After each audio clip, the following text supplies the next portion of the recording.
Hola, soy Andrés Mauricio Ávila Cuervo del programa de Ingeniería Informática de la Universidad Católica del Norte. En esta ocasión hablaremos del tema de calidad de software, puntualmente sobre las pruebas de caja negra. En realidad las pruebas de caja negra se enfocan en lo que se necesita o requiere de un módulo o de una aplicación. Las soluciones a revisar se denominan charter y permiten encontrar casos específicos ubicados en el módulo que atiendan a su especificación. Este tipo de pruebas se limita a que el tester pruebe con datos de entrada y estudie cómo es el resultado, sin enfocar su atención en cómo se realiza el proceso internamente. Estas se enfocan directamente en la interfaz de usuario, ficheros, canales de comunicación, etc., pero suelen ser útiles en cualquier módulo, ya que todo o la mayoría tienen datos de entrada y salida que se pueden comprobar y verificar. Usualmente las pruebas de caja negra se apoyan y se basan en las especificaciones de los requisitos y documentación funcional. Normalmente los requisitos del usuario final son más complejos que los internos, y para eso se realiza una cobertura de especificación, el cual se recomienda para lograr probar el mayor campo posible. Los casos de prueba de la caja negra pretenden demostrar que las funciones del software son operativas, que los datos de entrada sean aceptados de forma correcta, se genera un resultado correcto, la integridad de la información externa se mantenga. En muchas de las ocasiones no es posible abarcar muchos aspectos con las pruebas de caja negra, por lo cual se deben combinar normalmente con las pruebas de integración, ya que por mucho que funcionen los datos de entrada y salida, por dentro o en sistemas externos, pueden existir defectos que no están teniendo en cuenta. Y estos normalmente aparecen luego de un largo tramo de tiempo y generalmente estos defectos causan grandes inconvenientes. Estos son algunos errores que son muy comunes al ejecutar las pruebas de caja negra.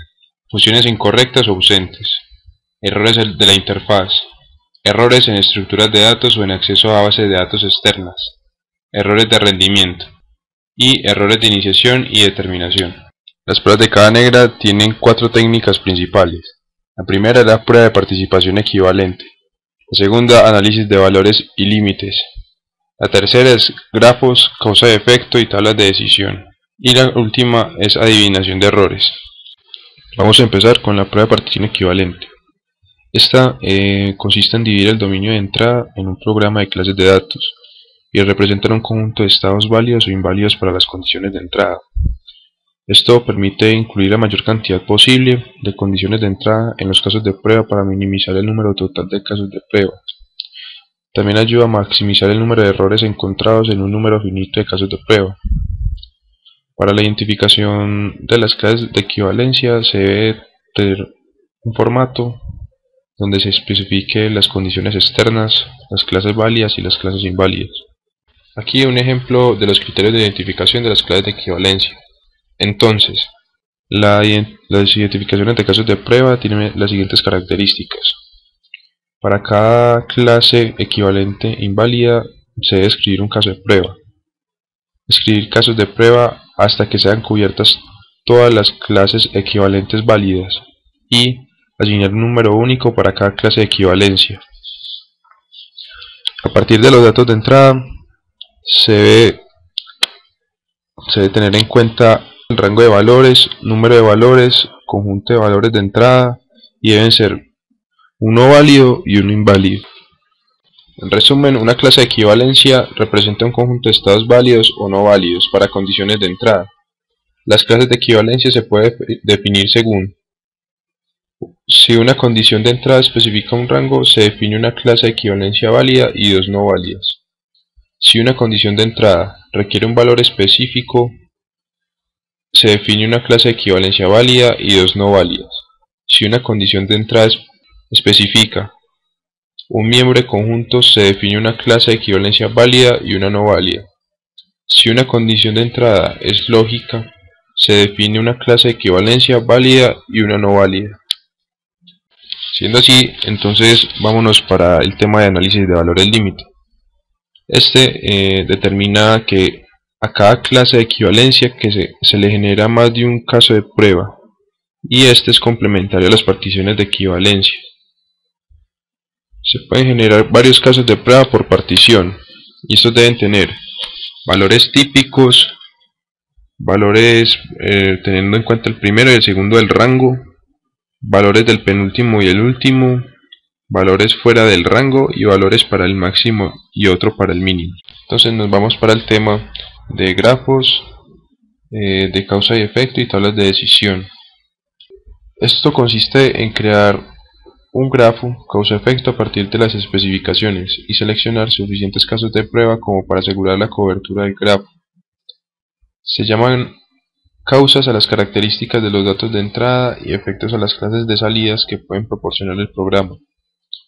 A partir del grafo causa-efecto se construye una tabla de decisión que refleje las dependencias entre causas y efectos. Lo que se hace entonces es reducir la tabla de decisión y seleccionar solo un caso de prueba para todas las causas que producen el mismo efecto, o para cada columna de la tabla de decisión. Las pruebas basadas en grafos empiezan con la definición de todos los nodos y el peso de los nodos. Una vez se hayan identificado los nodos, se debería establecer los enlaces y los pesos de los enlaces. Cada relación es estudiada separadamente de manera que se pueda obtener casos de prueba. Entonces, los grafos de causa-efecto y las tablas de decisión nos ayudan a explorar las circunstancias en donde se dan las combinaciones de las entradas.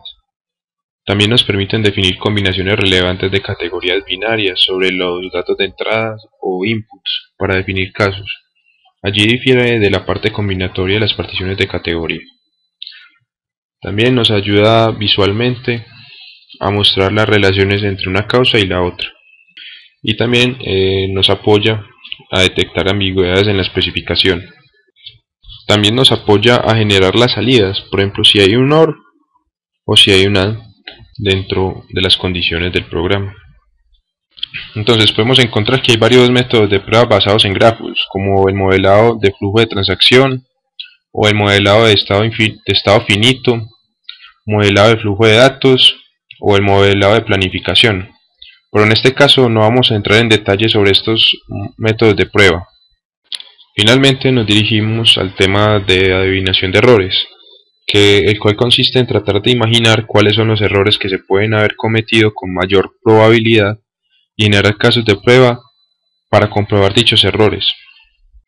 También dentro de las pruebas de caja negra encontramos dos métodos de pruebas, que son la prueba de la tabla ortogonal, que consiste en aplicar problemas en el que el dominio de entrada es relativamente pequeño, pero demasiado grande para posibilitar pruebas exhaustivas.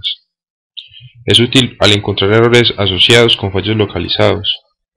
La tabla ortogonal tiene una propiedad de equilibrio, es decir, los casos de prueba están uniformemente dispersos en el dominio de prueba. También tenemos el método de prueba de comparación, donde podemos asegurar que hay situaciones en las que la fiabilidad del software es algo absolutamente crítico. En este tipo de aplicaciones a menudo se utiliza hardware y software redundante para minimizar la posibilidad del error. Cuando se han producido múltiples implementaciones de la misma especificación, a cada versión del software se le proporciona una entrada de los casos de prueba diseñados mediante alguna otra técnica de caja negra. Finalmente tenemos las siguientes recomendaciones. Se recomienda hacer casos de retesteo usando los métodos de caja negra y después desarrollar casos de testeo suplementarios de caja blanca cuando sea necesario. Si las especificaciones contienen combinaciones de las entradas, comenzar con un grafo de causa-efecto. Siempre usar análisis de los valores límites, entrada o salida, completando el anterior. Completar los casos de prueba identificando las clases equivalentes para las entradas y salidas. Usar suposición de errores para agregar adicionales casos de prueba. Examinar los casos de prueba considerando la lógica del programa. Bueno, este es el final de la presentación. Muchas gracias. Hasta luego.